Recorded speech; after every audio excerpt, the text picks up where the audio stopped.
இந்த புள்ள குட்டிகளெல்லாம் தூங்க வச்சுட்டு நம்ம இந்த வேலையெல்லாம் முடிச்சிடணும் அப்படின்னு சொல்லிட்டு நம்ம ஒரு பெரிய பிளான் போட்டு வச்சுருப்போம்.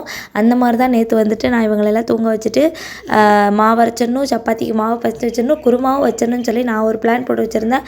ஆனால் எனக்கு முன்னாடி என் பையன் வந்து பயங்கரமாக ஒரு பிளான் போட்டு கரெக்டாக மாவு அரைச்சி முடிக்கிறேன், கியான்னு வந்து அழுக ஆரம்பிச்சிட்டான். ஆக்சுவலி என் பையனுக்கு வந்து ஊரில் வந்து எல்லோரும் மாற்றி மாற்றி தூக்கி தூக்கி கை சோகம் வந்து பயங்கரமாக கண்டுட்டான்.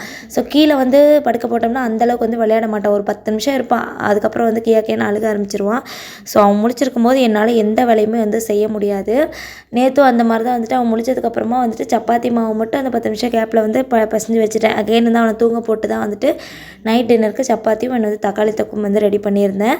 உங்கள் வீட்டு குட்டி பசங்களாம் நீங்கள் வேலை பார்க்கும்போது வந்துட்டு அமைதியாக இருப்பாங்களா, இல்லை வந்து டிஸ்டர்ப் பண்ணிகிட்டே இருப்பாங்களான்னு சொல்லி கமெண்ட்டில் வந்து சொல்லுங்கள். அண்ட் நேற்று வந்துட்டு லாங் வீடியோ போஸ்ட் பண்ணியிருந்தேன். நீங்கள் ஃப்ரீயாக இருக்க டைமில் செக் பண்ணி பாருங்கள். நம்மளோட சேனலை இது வரைக்கும் நீங்கள் சப்ஸ்கிரைப் பண்ணலைன்னா கண்டிப்பாக வந்து சப்ஸ்கிரைப் பண்ணிக்கோங்க. நம்ம இன்ஸ்டாவே அப்படியே வந்து ஃபாலோ பண்ணிக்கோங்க.